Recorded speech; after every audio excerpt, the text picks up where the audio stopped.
il a été arrêté devant nous de façon sauvage. Parce qu'il a commis une erreur. Il a pris la parole sans attendre qu'on la lui accorde. Il a levé le doigt en disant, camarade président, quand la coopérative est dissoute. C'est ce qu'il a dit. Et le chef de l'État, devant moi, devant nous tous, a ordonné, il dit, c'est qui ça là? Allez me le chercher. Et on a pris le camarade Yelomé par la ceinture de son pantalon. On l'a traîné comme un vulgaire bandit. Et le chef de l'État, devant nous, jeunes étudiants, 16 enfants, a dit quelque chose de cruel. Celui-là ne mettra plus jamais pied à l'université. Et quand je l'ai retrouvé par la suite qu'il a réussi, j'étais content parce que j'étais content que le président ait menti, qu'il se soit trompé. J'ai célébré ça avec beaucoup de bonheur. Ça, c'est un premier témoignage. Et à l'occasion, lorsque M. Baparapé dit qu'ils ont changé de stratégie par rapport à la coopérative, parce qu'en 1979, il n'était pas question d'être dans la coopérative. Et ce jour-là, on a eu une autre grève où il y avait le ministre Alain Adiou comme président de la coopérative. Et ici, Alassane était du bord de ceux qui ne voulaient pas de la coopérative. Ce jour-là, on a entendu deux discours. Le discours d'Alain Adiou, qui a posé les problèmes des étudiants, et le camarade ici, Alassane, a aussi posé les problèmes des étudiants, mais les deux discours n'avaient rien de commun. Et malheureusement, avant qu'on ne quitte la salle, nous avions appris que ici Fou et d'autres étaient recherchés. Ici Alassane, quand je parle de lui, j'ai envie de pleurer parce que c'était quelqu'un qui était déjà presque à la fin de sa formation à l'époque. Et cette formation, il me semble qu'il ne l'a jamais terminée, tout simplement parce qu'il se battait pour ses camarades. Je crois que c'est des pans de notre histoire qu'il faut connaître. J'ai toujours évité de parler publiquement de ces choses-là. Et chaque fois qu'on a cherché à m'interroger pour les anniversaires du décès du président Kérékou, j'ai toujours refusé de prendre la parole pour ne pas être dans l'environnement hypocrite. Dit c'est le père de ceci, c'est l'homme de la paix. Celui que j'ai connu sur le campus, ce n'était pas un bon père. Ce n'était pas un bon père. Ce n'était pas un bon père. Ça, je le dis publiquement aujourd'hui. Et il faut que nous ayons le courage de balayer devant notre porte. Merci. C'est un régime de terreur. C'est un régime où, il faut qualifier de terreur, c'est un régime où, dans lequel il y a des gens qui savent bien induire l'autorité en erreur. Mais il y a d'autres qui sont honnêtes. Je vais m'expliquer. Le ministre Ouourou, quand il parlait tout à l'heure, il était en mission d'enseignement à Niki et il devrait aller faire la sensibilisation sur les coopératives agricoles. J'étais au lycée Mathieu Bouquet en ce temps. Et une équipe était venue nous sensibiliser. Notre proviseur faisait partie de cette équipe. C'était à la salle des fêtes. On avait fini de nous sensibiliser. Et la présence était obligatoire. Alors, on a commencé par faire l'appel, comme on le dit communément là. Donc, si on appelle le nom de quelqu'un, il était autorisé à sortir de la salle des fêtes. Donc, comme ça, on faisait l'appel, les collègues sortaient. Notre CD, qui était une femme, en ce temps, je regarde de dire son nom, très courte, elle était assise, elle était dans sa voiture, elle s'observait, et les collègues sortaient. Précipitamment, elle est sortie de sa voiture. Elle est rentrée dans la salle des fêtes. Mais quelle est cette pagaille-là? Quelle est cette pagaille? On vous fait des exposés, vous sortez. Alors, et quand elle a commencé par crier, les exposants n'ont rien dit. Et nous, en tant qu'élèves, on a déjà dit « Oh !» Quand on a dit « Oh !» là, elle dit « Bon, demain matin, tout le monde au camp Séropéra. » Et on dit « Plus personne ne bouge. » Les militaires sont venus du camp Séropéra, on dit « À 4 h du matin, vous êtes tous au lycée pour vous conduire au camp Séropéra. » Nous y étions effectivement et les militaires étaient là. On nous a conduits de la manière la plus forte. Et on nous a dit que nous allions passer c'était la veille des congés de détente, qu'on allait passer les congés de détente. Donc à 4h30, 5h, on était déjà au camp. Jusqu'à midi, puisqu'on a dit qu'on allait nous reprendre la séance. Jusqu'à midi, la séance n'avait pas été reprise. On en était là. Paix à son âme, véritablement paix à son âme. Le président de l'Assemblée nationale, Adjoboko Ignace, il était le préfet en ce temps du Borgou. Il était revenu de son vacances sanitaires. Donc, les gens l'attendaient pour qu'on commence la séance. Il vient, il dit voilà, les jeunes, je dois aller manger mon tchokourou quelque part, mais c'est à vous que je ne suis pas encore parti. À cause de vous que je ne suis pas encore parti. Parce qu'on m'a dit que vous avez fait de la pagaille hier au lycée. En réalité, qu'est-ce qui s'est passé? Et notre responsable de la coopérative, appelé en ce temps, s'est levé. Et il a expliqué la situation. Notre proviseur était là. L'adjoint au préfet également était là. Je me réserve de dire son nom. Il n'est pas loin de cette salle. Et quand notre responsable a fini de faire son exposé, le préfet Adjoboko Ignace a dit « Ah non, ceux-là sont des réactionnaires. Ceux qui ont exposé, quoi, nos proviseurs et autres là, sont des réactionnaires. Ils ont induit l'autorité en erreur. Mes enfants, au nom du CAP, je vous présente toutes nos excuses. Puisque vous y êtes déjà, non pas vous laisser partir. Vous allez poser 10 questions. J'accepte que 5 questions soient saugrenues, mais 5 pertinentes. Et on a effectivement posé la question, on était resté là, et puis la séance était terminée. Donc, grâce à lui, nous sommes rentrés, on a pu passer les congés de détente chez nous.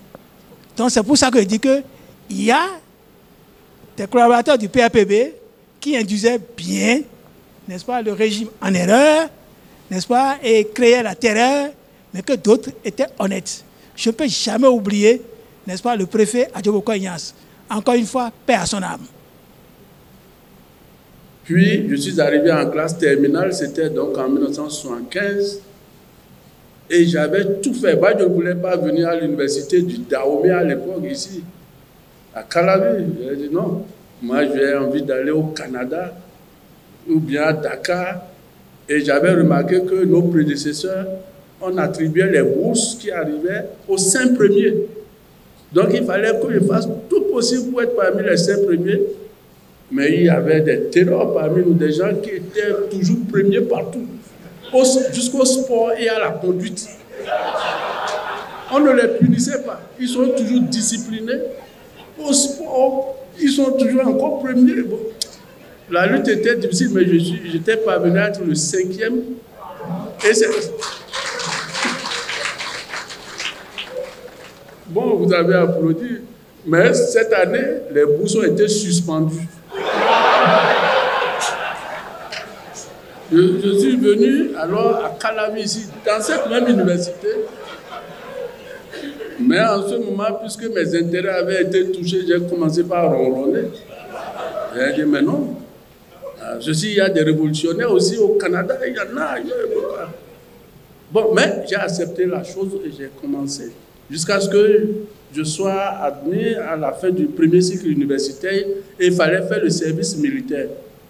J'y étais lorsque j'étais en poste à Niki, lorsque le véhicule du CD, justement, est venu nous chercher. J'étais dans la localité de Nyon-Kalak-Kalé, où on faisait la formation à des paysans qui devaient faire ce que vous m'avez dit tout à l'heure au déjeuner, les coopératives socialistes, ou bien comment on appelle ça, je sais pas. Voilà. Voilà. Et on nous a dit, allez, Parakou. Évidemment, comme on avait le service, on a fait le service militaire, c'est avec ma musette, en même temps on est arrivé à Parakou, on avait des réquisitions qui nous attendaient, il y avait une réunion au palais où les gens ont eu l'idée de créer une école normale supérieure pour pallier le problème de la pénurie des enseignants. Moi, j'étais content parce que mon père voulait que je sois enseignant. Alors, on a commencé cette école normale supérieure. En ce moment, l'école nouvelle avait déjà commencé. Et j'ai gardé comme souvenir, parce qu'on nous a fait acheter le document qui parlait de l'école nouvelle. Ce document, techniquement, il est bon. Idéologiquement, il est bon. Jusqu'à aujourd'hui, certains l'ont rappelé aujourd'hui. Rien à reprocher par rapport à ce qui est écrit dans ce document. Et moi, j'avais adhéré à la chose. Plus tard, donc j'ai dit, je suis passé par des hauts et des bas. J'étais devenu enseignant, d'accord. Mais par la suite, j'ai été nommé par le même président Kérékou, cette fois-ci de l'aide démocratique. Mais avant cela, pour que je ne coupe pas, à un moment donné, ce qui faisait que j'étais parti plus bas maintenant par rapport à la révolution, on avait appris qu'on arrêtait des gens pour leur opinion, c'est des anarcho-gauchistes, et j'ai failli être pris par des étudiants parce que, puisque moi je n'ai pas perdu une année en faisant, par rapport au service militaire, j'ai été appelé à l'école normale supérieure. J'avais fini à 24 ans et j'étais tout jeune. Et j'habitais Bégamé, à Wanleko, quelque part là-bas. Et là où je dois prendre le bus qui doit me déposer à Sékou, parce qu'on m'avait affecté au lycée agricole Médier de Sékou, je prenais le bus à côté de l'endroit où les étudiants prenaient le bus. Et j'étais habillé aussi comme un étudiant.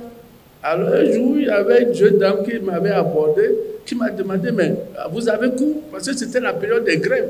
Et moi, j'étais là avec mon cartable qui contenait mes cours. Donc, on me prenait pour un étudiant qui voulait boycotter les grèves. Et il m'a demandé si je vais au cours. J'ai dit non, moi, je suis professeur à Sékou. Alors, ça fait tic dans ma tête. Je me suis dit, ah, les gens risquent de venir me verser de l'acide au cou. Et je me suis déplacé. Donc, il avait une psychose. Des gens qu'on avait, et j'habitais la même concession que celui qu'on a présenté aujourd'hui, qu'on appelle Akbetou Oseni. Madame Wawa venait dans la maison. Il y avait donc Akbetou Oseni. Non, je n'ai pas vu par après là-bas. C'est possible, oui, mais c'est le lot. Alors je me suis dit, mais c'est des gens qui s'expriment. On devait les laisser s'exprimer. Ils n'ont qu'à s'exprimer. Ils n'ont qu'à faire la confrontation des idées. Donc, je n'ai pas aimé cette période où il avait cette psychose où, quand vous parlez, vous devez regarder à gauche, à droite, est-ce qu'on ne va pas m'entendre? Alors, je n'ai pas aimé cela. C'est une partie où j'étais parti. Mais bref, à la création de l'école normale supérieure, j'étais content parce que je me disais, voilà un domaine qui va être professionnalisé. Et plus tard, maintenant, j'enchaîne, lorsque le président Kérékou m'a nommé ministre des enseignements primaires et secondaires, je tentais, j'avais dit ça ce matin, de régler un tant soit peu le problème de la pénurie des enseignants en créant une école de formation professionnelle à grande échelle et même à caractère sous-régional. Mais je savais que le Bénin ne pouvait pas financer cela pendant le temps court que je voulais. Et j'ai abordé le directeur de l'USAID Bénin à l'époque. J'ai bien dressé mon argumentaire. Il m'a dit, Chabi, let me tell you something. Let's go to Washington. You will tell my people over there what you want. You will get the money for that. Bref, on dit, allons à Washington parce que là-bas, on aura les moyens financiers. Et j'avais fait un arrangement, puisqu'il fallait passer par les marchés publics pour que celui qui va gagner le marché pour construire, ça va mettre du temps.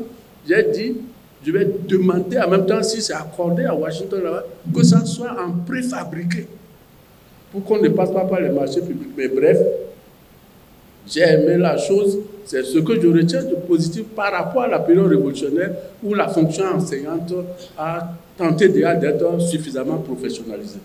J'ai conservé ma bourse d'abord scolaire, ensuite universitaire, et comme la bourse vous est arrachée dès que vous reprenez une classe, on était encouragé. Donc 18 000 francs au collège et puis après 28 000 francs à l'université, ainsi de suite.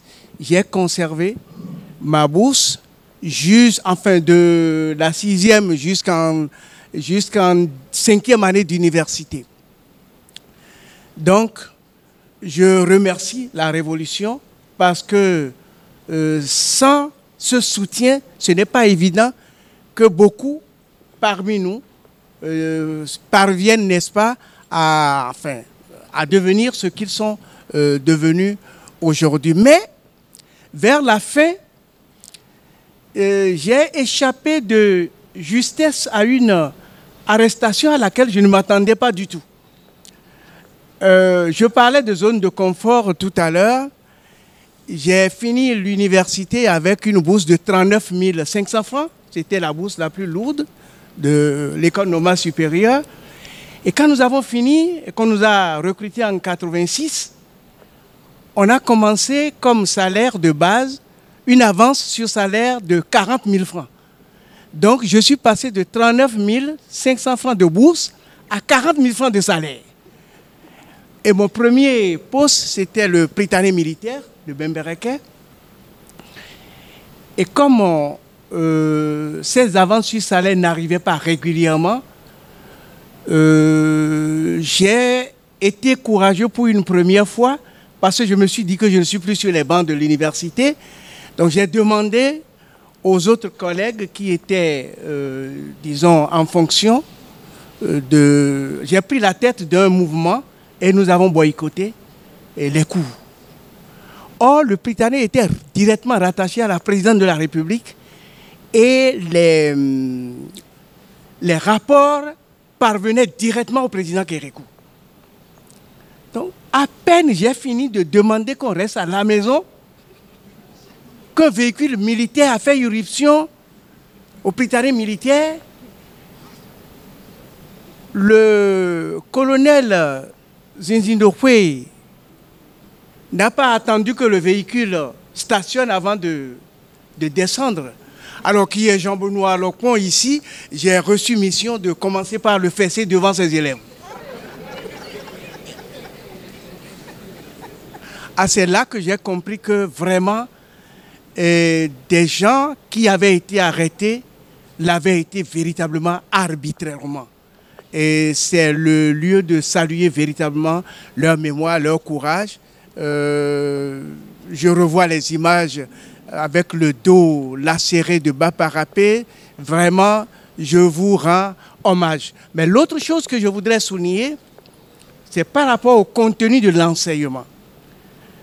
La Révolution a insidieusement instauré une sorte, pas de misère d'un enseignement, mais il semble que les enseignants étaient un peu jugés par rapport à leur engagement et ils couraient le risque de ramener le contenu de leurs cours à la Révolution, pour qu'on voit combien de fois ils manifestaient du militantisme. Je croyais que c'était une misère de l'enseignement et je retiens deux exemples assez palpables, assez patents. D'abord en espagnol, où mon professeur voulait coûte que coûte montrer qu'il est grand révolutionnaire. Et je retiens encore de mémoire ce texte qu'il nous a produit et je voudrais vous prier de le dire. Abrimos la radio y ocurrimos la música sinfónica militar. ¿qué pasó? ¿Qué ocurrió? Han tomado de nuevo el poder, pero esta vez el cambio parece muy radical. Qu'est-ce que ça veut dire ce charabia? Nous ouvrîmes la radio et nous entendîmes une musique symphonique militaire. Que s'est-il passé? Il y a de nouveau un coup d'État, c'était le 5e. Mais cette fois-ci, le changement paraît moins radical, paraît plus radical. Et je crois que ce professeur, il avait été distingué. C'est ce que j'appelle une misère de l'enseignement. L'autre exemple, c'est celui, pour finir, c'est celui de mon professeur de français en seconde qui nous a donné ce sujet de dissertation. Spartacus, à la tête des esclaves révoltés, brandit ce slogan: plutôt mourir debout que de vivre à genoux. Que vous inspirent ces paroles fortes aux jeunes révolutionnaires que vous êtes? Mais moi, je n'ai rien à voir avec leur révolution. Je ne suis pas révolutionnaire. Et on m'impose de dire ce que je pense de ces paroles fortes. Elles n'avaient aucune force pour moi.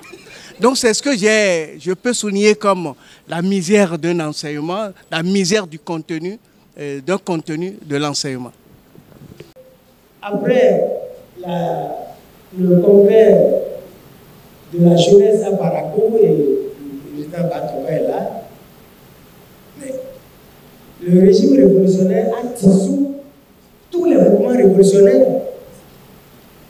tous les jeunes, toutes les tendances des organisations estudiantiles ou des organisations semi-politiques et clandestines, comme celui de la Ligue de la jeunesse patriotique des Azad Béo. Donc, tous ceux-là se sont entendus, les facénistes, les sujetistes, les ligueurs, pour aller coopérer donc, avec le régime révolutionnaire et abandonner la jeunesse. Première chose. La deuxième chose, c'est la phase la plus dramatique du régime révolutionnaire, qui a fait de nous aussi de véritables révolutionnaires, des communistes après. Mais c'est la répression sanglante de 1975, consécutive à l'assassinat du capitaine Aïbé, ministre de l'Intérieur. Lorsque, comme l'a dit, je ne sais plus si c'est le président Batoko ou le professeur Azorogbeou, nous sentons qu'il n'y a plus de gens du sud, de gens du nord, il n'y a plus de Kaïkaï, de Tomem. Et que nous nous sentons tous fils d'un même pays, du nord au sud et de l'est à l'ouest. Je me dis que c'est positif. Tant et tant de choses que je ne retrouve plus. Je me souviens qu'une nuit, je suis rentré tard du boulot, 23h30. J'allais me changer, me laver et prendre mon repas. Et que une fille de ma maison où j'étais en location vient toquer à ma porte. Et qu'est-ce qu'elle me dit? Ma tante est entrée en travail. Je ne savais même pas qu'elle était enceinte. Son mari était en stage à Paris. Que dois-je faire? Je dis, est-ce que tu connais chez une de ses parents? Elle dit, oui. C'est où? C'est à Sikekoji. Fatigué, je laisse ma voiture, je prends ma BECT. Et je prends cette petite-là. Nous traversons les rails du marché de Bégamin et nous continuons. Je roule, parce qu'il allait être minuit 30. Avant de sortir, j'ai oublié de dire que j'ai été voir la dame. Elle était à genoux, la tête sur son lit. Je crois que la poche était déjà ouverte. Je roule. J'arrive vers Sikekoji. Je vois des gens qui sont en train d'assurer la sécurité. Melako, fité assez, vie mettons oui. Vu mon âge, vu la petite, c'était une jeune fille. Est-ce que je ne l'avais pas détournée? Et je m'explique. Je fais 600 mètres, deuxième barrage, troisième barrage. C'était ça la sécurité. On n'avait pas peur. Je me dis que c'est des points positifs. Maintenant, quel est le système politique au monde depuis l'histoire de l'humanité où il n'y a pas eu des travers? La Révolution française, l'échafaud, la guillotine, et tout cela. Les Robespierre, les Danton. Mais c'est ça. C'est ça les excès. On ne s'en félicite pas, c'est vrai. Ça donne des sueurs dans le dos, c'est vrai. Mais que voulez-vous? Je veux conclure, hein. Les hommes sont les hommes. Depuis l'aube de l'humanité, et ça se trouve toujours ainsi. Je termine. Avez-vous jamais pensé que dans la plus grande démocratie du monde, la première puissance du monde, ce qui s'est passé au Capitole allait pour se passer le 6 janvier 2021? Mais non, nous avons tous vu. Des gens ont contesté des élections. Ils ont envoyé leurs troupes pour aller faire ce que vous savez. Ce que moi je veux dire pour terminer, c'est que, quels que soient les âges, chers amis, quelles que soient les périodes, quels que soient les régimes politiques, que ce qui nous importe le plus soit à mon sens, l'amour du pays, teinté d'un patriotisme sans égal. 2. L'unité nationale. Se considérer toujours comme nous sommes tous les frères, les fils d'un même pays. 3. Et je finis.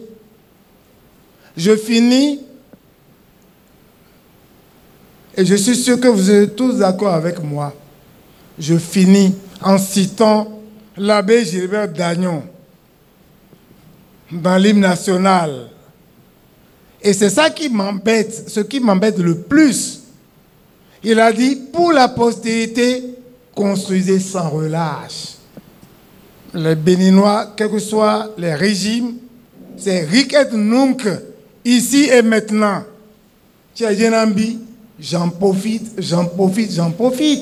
Et qu'est-ce qu'on laissera à nos enfants, à nos petits-enfants, à nos arrière-petits-enfants? C'est ce que je voulais dire. La révolution a eu du bon, du bien. Moi, je ne crache pas dans la soupe. Mais elle a eu également eu les effets pervers. Il faudrait donc qu'on le reconnaisse sans aucune passion. Et qu'on se dise, nous ne sommes pas sortis de l'auberge. Hein? Renouveau démocratique, après la conférence nationale, c'est devenu quoi? Le renouveau est là avec également ses mauvais côtés. Ce que je peux appeler ses tares, ses insuffisances. Mettons-nous ensemble, travaillons pour corriger ce qu'on doit corriger. Les Romains disaient mutandis, mutatis. Changeons ce qu'on doit changer. Merci. Le gouvernement togolais et le gouvernement dahoméen s'entendaient entre eux pour que, après le premier cycle, on continue à Lomé pour devenir, disent-ils, des ingénieurs. Donc, moi, je suis historien, je vais devenir ingénieur en histoire. Celui qui fait espagnol va devenir ingénieur en espagnol. Nous, on n'y comprenait rien. Nous avons dit à notre gouvernement, on ne retourne pas à Lomé. Nous avons fini notre premier cycle, nous devons partir. Nous étions donc en assemblée générale des étudiants en fin de premier cycle de Dahomey à Lomé, Nous étions à Cotonou en Assemblée générale en train de discuter de comment obliger le régime à nous laisser partir en France quand un garçon de 14 à 15 ans à peu près est rentré dans la salle pour dire « il y a coup d'État, il y a coup d'État ». Donc, c'est comme ça que nous avons vécu le coup d'État. Nous avons donc dû attendre que le nouveau gouvernement s'installe et reprendre toutes les négociations avec le gouvernement militaire révolutionnaire. Notre ministre, c'était le capitaine Badiogoumé, donc, qui était ministre de l'Éducation nationale. Et nous avons traîné les discussions jusqu'à ce que les derniers d'entre nous ne partent en France qu'en décembre. Les historiens étaient les tout derniers à partir parce que les deux responsables que nous étions tous des historiens. Il y avait Koulemero et moi, on était tous historiens et nous avons dit, nous ne partirons pas du Dahomey tant qu'il y aura encore un seul de nos camarades sur le sol national. Donc, on a fait partie de toutes les autres filières avant que les historiens partent. Voilà ce que je peux dire de ce qu'était le 26 octobre pour moi. Maintenant, je voudrais poser deux questions à nos panélistes. D'abord, à Maître Baparapé. C'est une question que j'ai toujours posée à mes amis du PCB. Je ne suis jamais satisfait par leur argumentation. Je la repose devant cette assistance. Le maître Baparapé a dit tout à l'heure, et c'est reconnu par tout le monde, le PCB a eu la plus grande part dans la lutte contre le PRPB. C'est eux qui ont le plus souffert, qui ont eu les plus nombreuses victimes. Alors, lorsque le fruit de la révolution est devenu mûr pour tomber, pourquoi nos camarades du PCB ont refusé ostensiblement, malgré tout, je sais toutes les discussions que nous avons eues avec certains d'entre eux, pourquoi ils ont refusé de participer à la conférence nationale. Ils disent, c'est ce qu'ils ont fait qui ont fait tomber le régime. Pourquoi au dernier moment, ils ne vont pas, parce que peut-être, s'ils étaient dans la salle, peut-être qu'ils auraient apporté un mieux à ce qui s'est fait à cette conférence. Pourquoi nous n'y sommes pas allés?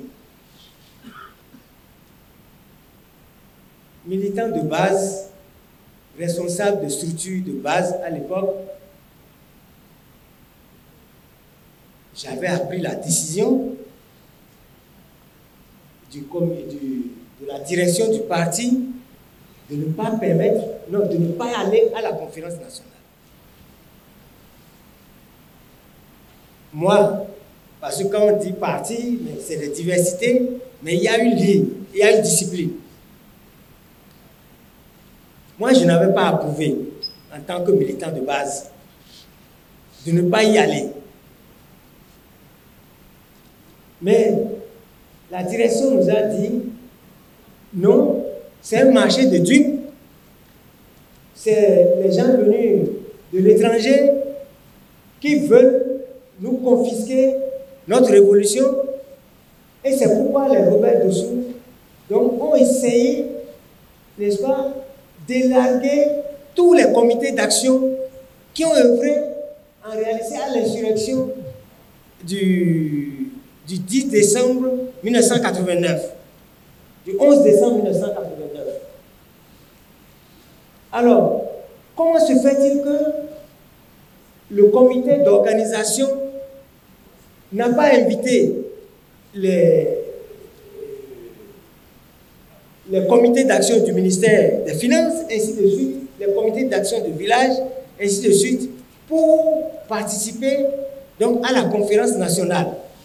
Et on a recruté des gens venus de nulle part, on leur a donné 3 places, 2 places, etc.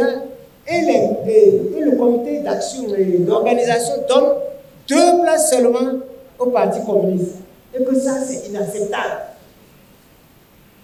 Mais nous, à la base, on a dit, en tout cas moi, j'ai dit non, mais il ne faut pas faire la politique de la chaise vide. Alors, vous savez, dans ces genres de regroupement, quand tu ne vas pas dans le sens de la majorité, bon, tu es un peu mal vu. Bon, on s'est dit, bon, c'est pas grave. Comme c'est la direction qui a décidé, bon, on accepte. Mais avec le recul du temps, et c'est ça qui est important, je crois que ça a été une erreur. La politique de la chaise vide n'a jamais servi, n'est-ce pas, son auteur. Parce que quelqu'un a dit tout à l'heure, dans les dispositions, que vous l'acceptez, vous ne l'acceptez pas, ça se fera contre vous. Si vous y participez, vous aurez au moins à prendre date pour l'histoire. Mais si vous n'y participez pas, mais l'histoire vous condamnera. Parce que si vous voulez parler, vous allez dire, mais où étiez-vous? Vous avez refusé de participer et vous dites quoi aujourd'hui? Donc, à l'époque, chers amis, nous avons dit, marché de Duc, c'est vrai, avec le recul du temps, nous avons compris qu'il fallait y aller, même si c'était une personne pour porter la voix de ce parti communiste qui maîtrisait les 90% de la population, puisqu'on était dans les rues. Il y a eu, donc c'était pendant les vacances qu'il y a eu le 26 octobre. J'étais en train de discuter avec les parents dans le cadre de l'association de notre sous-préfecture. On venait de créer une association de développement appelée EUZU. Donc quand il y a eu la révolution, moi, en tant que militant de la Ligue nationale de la jeunesse patriotique à l'époque, j'avais adhéré au mouvement.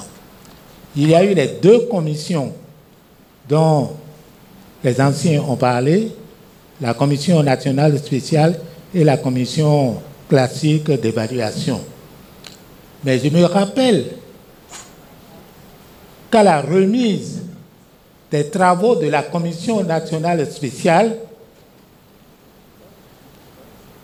le patron de cette commission, à l'époque, et à son âme, Mito Baba, avait prononcé un discours dans lequel il disait, à la fin, le programme que nous vous remettons là sera appliqué avec vous ou contre vous.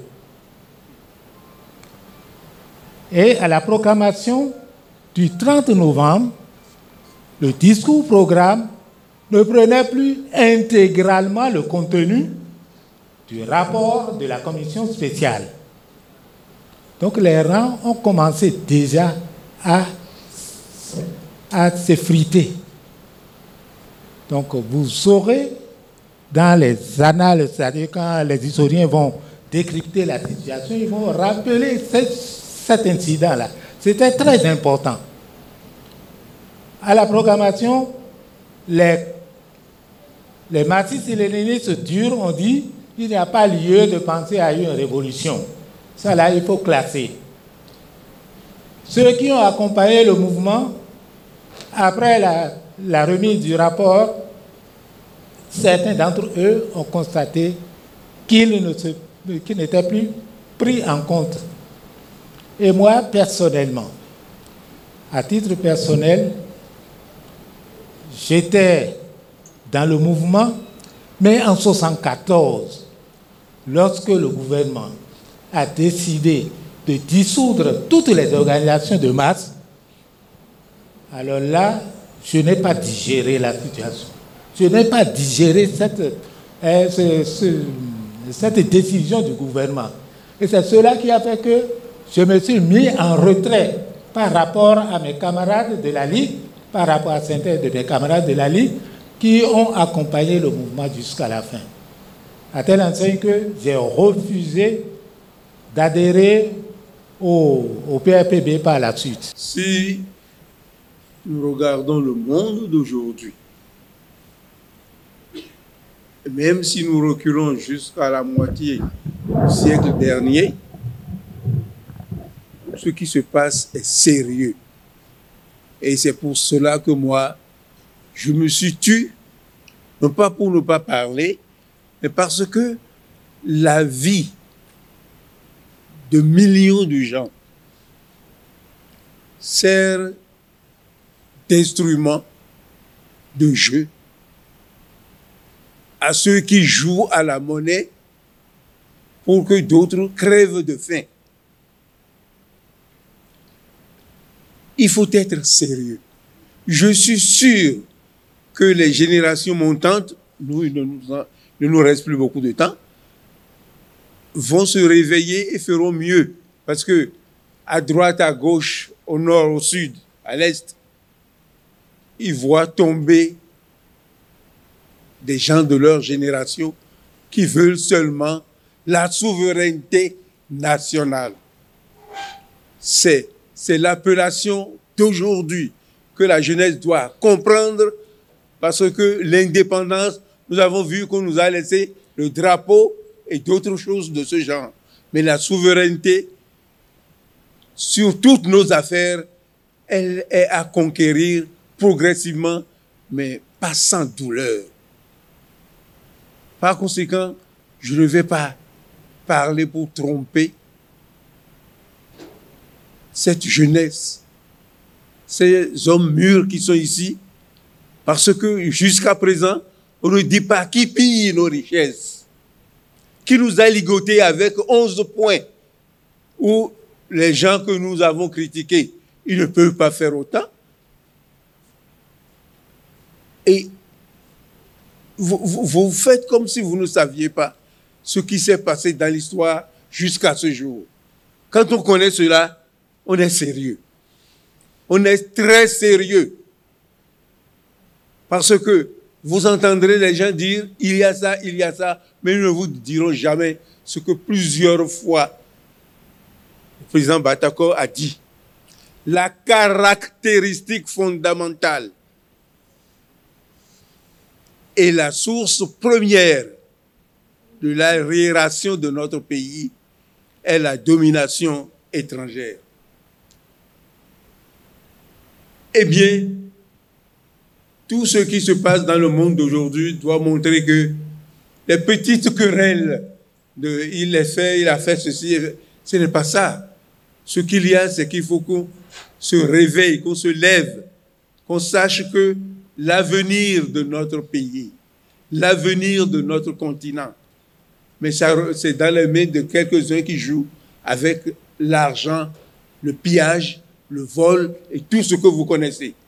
Et écoutez les masses médias qui vous décriront comment les choses se passent.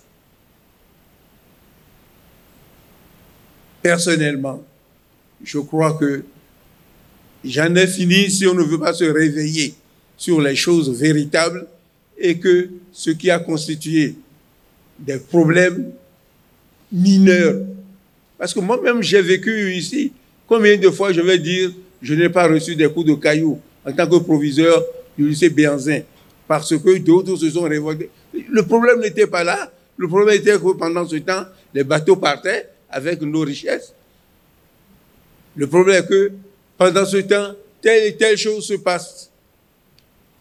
Quand vous auriez vu, comme d'autres dans leur pays, des dizaines de jeunes tombés sous des balles, des centaines de jeunes tombés sous des balles parce qu'ils cherchent à sauver la souveraineté de leur pays, Et ça veut dire sur leur bien. Et non pas rester là à de petites querelles. Il y a de petites querelles. Et je ne sais pas si vous avez lu le roman, c'est sur ça que je finis, de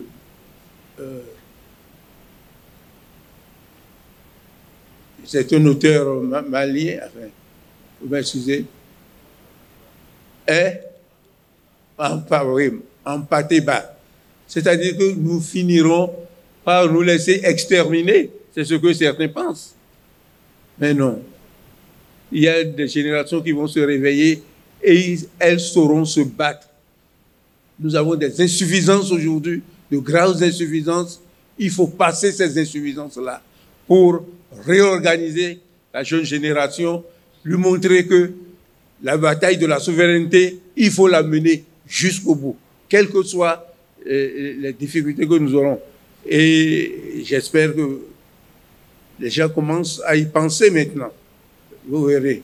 Sinon, ceux qui font quelques pas, les gens qui ont cogné du pied contre un petit caillou vont soulever des montagnes de problèmes et on va sombrer un moment.